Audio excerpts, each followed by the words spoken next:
दोस्तों, आज की कहानी है सासू माँ। आप कब तक मेरे मायके वालों की संपत्ति पर बैठी रहोगी।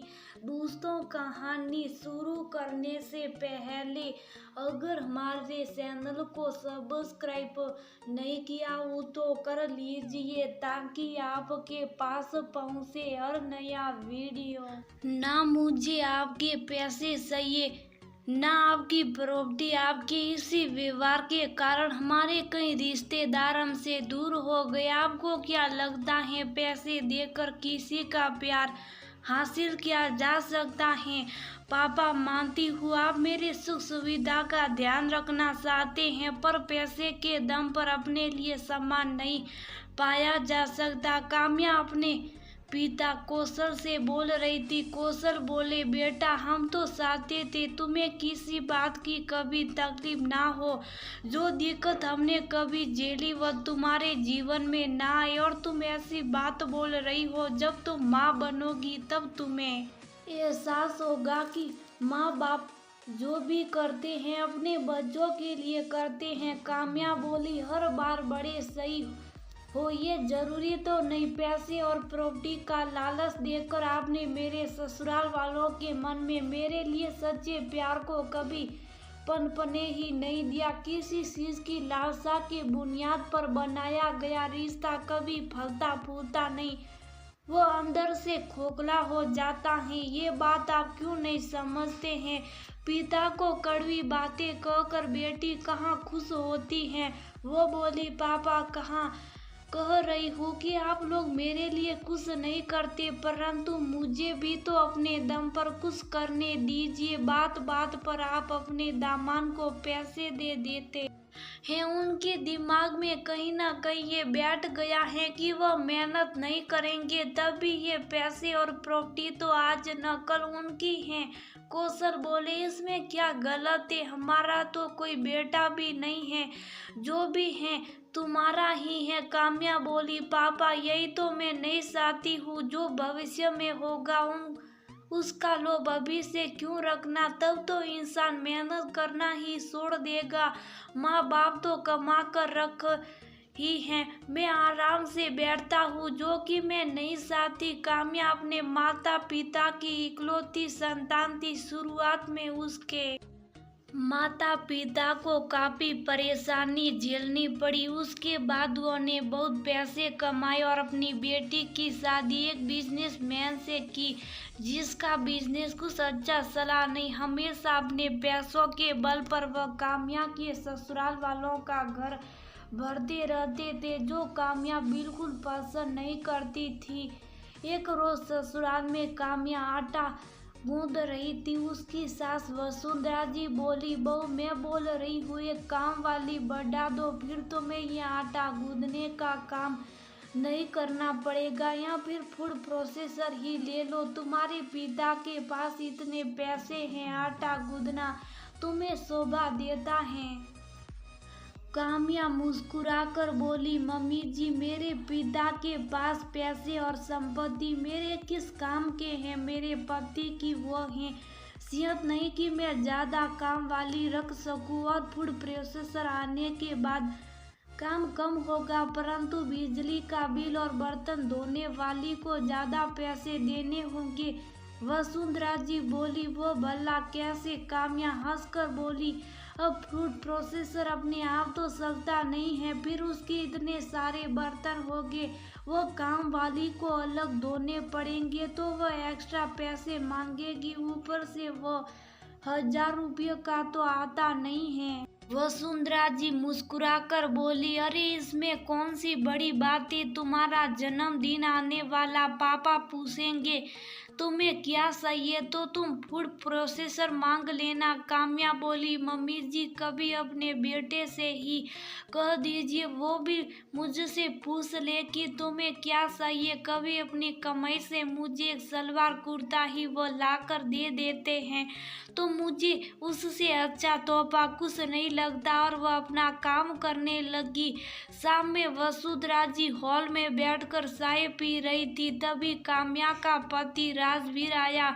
वसुंधरा जी बोली, आ गया बेटा, तुम तो पसीने से तरबतर हो गया हूँ, यहाँ बैठ जाओ। बहू को कहती हूँ तुम्हारे लिए लस्सी लेकर आएगी। राजवीर बोला, माँ मुझसे पापा जी का पुराना बिजनेस संभाला नहीं जाएगा। वहाँ का कूलर आए दिन खराब हो जाता है और ऐसे लगवाने में बहुत खर्चा आएगा। क्या मैं पूरी जिंदगी इस घाटे के बिजनेस को करता रहूँगा?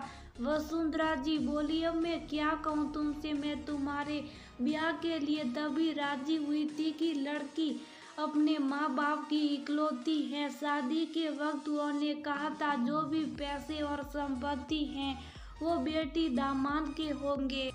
राजवीर बोला, अरे माँ, ससुर जी को तो एक बार बोलूं तो वो ऐसी लगवा देंगे, परंतु यहाँ तुम्हारी बहू त्याग की मूर्ति की जगह लेकर बैठी है। उसने अपने बाप को जाकर साफ साफ कह दिया है कि यहाँ पैसा यहाँ ना भेजे। न जाने किस मिट्टी की बनी है। कहती है पति के मेहनत की कमाई उसके लिए बहुत है। अब कैसे उसे समझाऊं? जो उसे बहुत लग रहा उसमें मेरा गुजारा नहीं हो रहा है।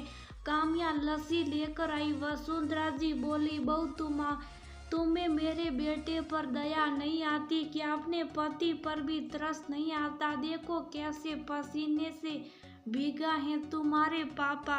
अपना बिजनेस इसे देना चाहते थे, पर एक तुम हो न जाने स्वाभिमान का कौन सा चादर ओढ़कर बैठी हो। काम्या अपने दुपट्टे से अपने पति का पसीना पोंछते हुए बोली, इस पसीने से भी मुझे खुशबू आ रही है। क्या आज तक मैंने कभी कोई फरमाइश की?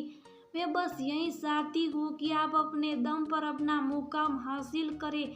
दूसरों के पैसे ज्यादा दिन काम नहीं आते। हमें नहीं चाहिए किसी का एहसान। अगर यही आदत आपकी रह गई तो कल को आपके बच्चे भी मेहनत का रास्ता छोड़कर दूसरों के सामने हाथ फैलाए आएंगे। क्या आप यही चाहते हैं? अगले दिन वसुंधरा जी बिना काम्या को बताए उसके माता पिता से बात की। वह उसके ससुराल आई और सामने से पैसे और नए बिजनेस का ऑफर दिया। उस बात पर काम्या बहुत नाराज हुई। वह बोली, आपके ये पैसे और संपत्ति मेरे सुखी जीवन में आग लगा रहे। अगर इसके बाद कभी भी आपने पैसों की बात की, मैं ससुराल छोड़कर आपके साथ रहने लगूंगी। क्या आप यही चाहते हैं?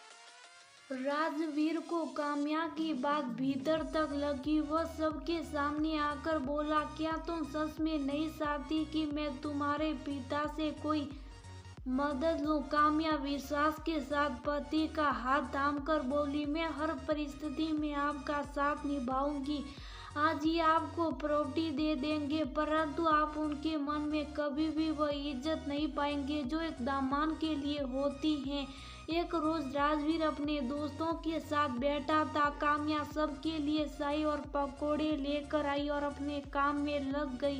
राजवीर का एक दोस्त बोला, भाई राजवीर मानना पड़ेगा, तुम्हारी बीवी को मायके में पैसों के ढेर लगे हुए, फिर भी वह तुम्हारा साथ निभाने के लिए हर परिस्थिति में तुम्हारे साथ रहती है।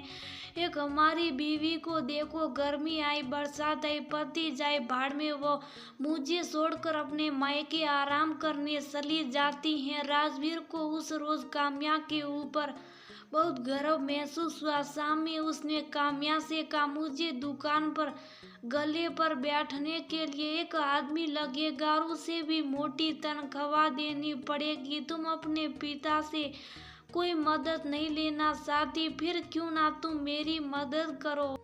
काम्या बोली, आप कहना क्या चाहते? मैं समझी नहीं। राजवीर बोला, तुम भी तो अकाउंट लेकर पढ़ी हो, अभी 2-3 साल हमें बच्चे भी नहीं करने, तो क्यों ना तुम भी बिजनेस में मेरा हाथ बटाओ। वो मुस्कुराने लगी और बोली, ये हुई ना बात। मैं हर परिस्थिति में आपके कंधे से कंधा मिलाकर चलूंगी। पापा को दिखा दूंगी कि मेरा पति मेहनत करके अपनी संपत्ति बना सकता। सास को जब पता चला वो नाराज हुई और बोली, बाप के पास इतना पैसा होते हुए भी बेटी गले पर जाकर बैठेगी।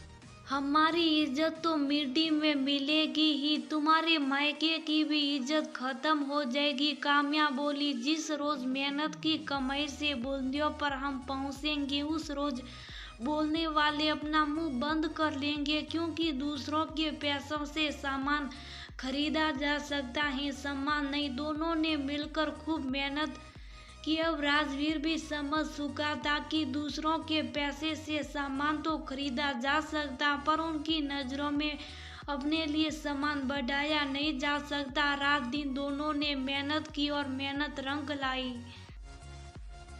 अब राजवीर की एक दुकान से दो दुकानें ऐसी लग गया, हर सुख सुविधा का सामान भी मिल गया। अब दोनों ने मिलकर अपने परिवार को बढ़ाने का फैसला किया। पिता को अपनी भूल का एहसास हुआ, उन्हें अपनी बेटी के फैसले पर गर्व था। वही वसुंधरा जी अपने बेटे बहू की तरक्की पर सबका मुंह मीठा कर आ रही थी और आने वाली खुशी का इंतजार कर रही थी। दोस्तों, लड़का हो या लड़की, किसी के घर से बार बार दिए गए पैसे और उपहार से पूरी जिंदगी काटी नहीं जा सकती।